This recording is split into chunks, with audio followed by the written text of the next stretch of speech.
আসসালামু আলাইকুম everyone, this is Sadia. Welcome back to my another blog. So ওই দিন তো দেখাচ্ছিলাম ভাইয়ারা কম্পিউটারটা সেটিং করছে, এই তো। আর ঘরে যেহেতু একটা নতুন জিনিস আনা হয়েছে, তাই আমার ভাইয়ারা একটা ছোট্ট ট্রিট দেয়। আর ছোট্ট ট্রিট বলতে তেমন আবার ছোট না, তা এই যে স্যুপ, খাবারের জিনিস আর কি। তো আম্মু এখানে ওপেন করছে, মানে স্যুপের বাটিটা ওপেন করছে। আর আমি বলছিলাম এখানে কোন স্যুপটা থাকতে পারে, আম্মুকে বলছিলাম যে চিকেন স্যুপ নাকি থাই স্যুপ।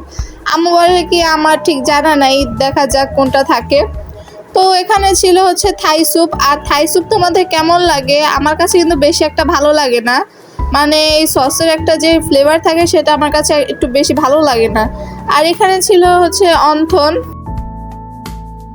যেটা চিকেন অন্থন, সেটা ছিল। তো অন্থন তোমাদের কাছে কেমন লাগে সেটাও কমেন্টে জানিয়ে দিও। আমার কাছে অন্থন এমনি ভালো লাগে, আর স্যুপ দিয়ে অন্থন জাস্ট চলে আর কি আমার কাছে, মানে আমার নিজের কাছে অতটা ভালো লাগে না এই স্যুপ আর কি। তো এই তো আম্মু এখানে আমাকে দিচ্ছে, আর এখানে মানে চিকেন থাই স্যুপ যেটা ছিল ওইটা ছিল আর কি। তো আম্মু তাই আমাকে সার্ভ করে দিচ্ছিল। আর আম্মু জানতো না যে ভাইয়ারা এমন একটা ছোট ট্রিট দিবে, তাই আম্মু বিকালের জন্য আবার ম্যাগি নুডলস রান্না করে। তো এখানে ম্যাগি নুডলসটা ছিল, আর আমি ভাবছি এখন এটা খাবো, এখন আগে মানে থাই স্যুপটা খাবো না, পরে খাবো, আগে নুডলসটা খাবো। আর এদিকে সন্ধ্যা হয়ে যায়, আর এর মধ্যে মাগরিবের আজানটা দিয়ে দেয়। তো আমি ভাবছি মাগরিবের আজানের পরে নুডলসটা খাবো। তো এই তো নুডলসটা নিয়ে বসে পড়েছি, আর এখানে চিকেন নিয়েছিলাম আমি। এই চিকেন নুডলসের কম্বিনেশনটা জাস্ট ওয়াও, নুডলসের টেস্টটা আর কি বাড়িয়ে দেয়। আর এখানে আমি নুডলস খাচ্ছিলাম, এর মধ্যে আমার ভাই ডাক দেয় যে দেখো এই যে পিসির এটা ওপেন করেছি, মানে সিপিইউ যেটা, সেটা ওরা সেটিং করে ফেলেছিল যে পার্টগুলো ছিল। আর এই সিপিইউর পার্টগুলো প্রত্যেকটা লাগাতে ওদের অনেক টাইম লাগে, প্রায় 2-3 ঘন্টার মতন লেগে যায়। একবারে নিখুঁতভাবে ওরা মানে এটা কাজটা করে। আর এদিকে এটা পুরো সেট করা হয়ে গেছে। আর এটা আপাতত একটা ছোট্ট টেবিলে রাখা হয়েছে, কারণ এখন তো আর টেবিল কিনতে পারেনি ওরা, মানে পরে কিনবে। আর এখানে যে চেয়ারটার উপরে সিপিইউটা রাখা হয়েছে, এটা কিন্তু প্রায় 35 বছর আগের চেয়ার, এটা কিন্তু আজকের না। আর এই চেয়ারটা আমার দাদির। এরপর দাদি এটা আমার বাবাকে দিয়ে দেয়। তো দাদির ঐতিহ্য আমরা এখনো ধরে রেখেছি, মানে এটা অনেক আগের।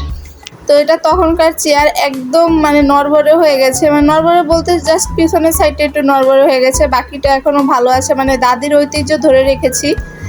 আর এই তো এদিকে পিসিটা তোমাদের সাথে শেয়ার করছি। আর এখানে কন্ট্রোলার ছিল, গেমিং যে কন্ট্রোলার দুইটা থাকে সেটা। এটা টোটাল 4টা ছিল, বাট 2টা নষ্ট হয়ে যায়, দেন আরও 2টা ওরা মানে ইউজ করছে এখন। আর ভাই এখানে GTA 5 খেলে, আর আমাকে দেখাচ্ছিল যে দেখো আমি কিভাবে দৌড়াচ্ছি, মানে ওর ক্যারেক্টারটা আর কি।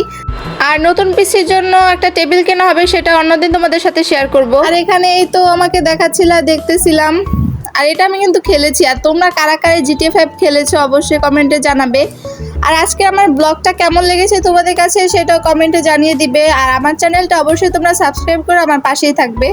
আর এদিকে যেটা সিপিইউ লাইটটা, ওইটা কিন্তু জাস্ট হোয়াইট হয়ে থাকে না, বিভিন্ন ধরনের কালার হয় আর কি। এখানে জাস্ট ওরা হোয়াইটটা দিয়ে রেখেছে, অন্য সময় আবার তোমাদের সাথে এটার অন্য পার্টের মানে যে কালারগুলো হয় সেটা তোমাদের সাথে শেয়ার করব।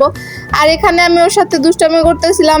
আর এখানে ভাইকে বলছিলাম যে তুমি কয়টাই নিবি মাল্লা, এই তো আমাকে দেখাচ্ছে। সো আজকের ব্লগটা এই পর্যন্ত, আর লং করব না।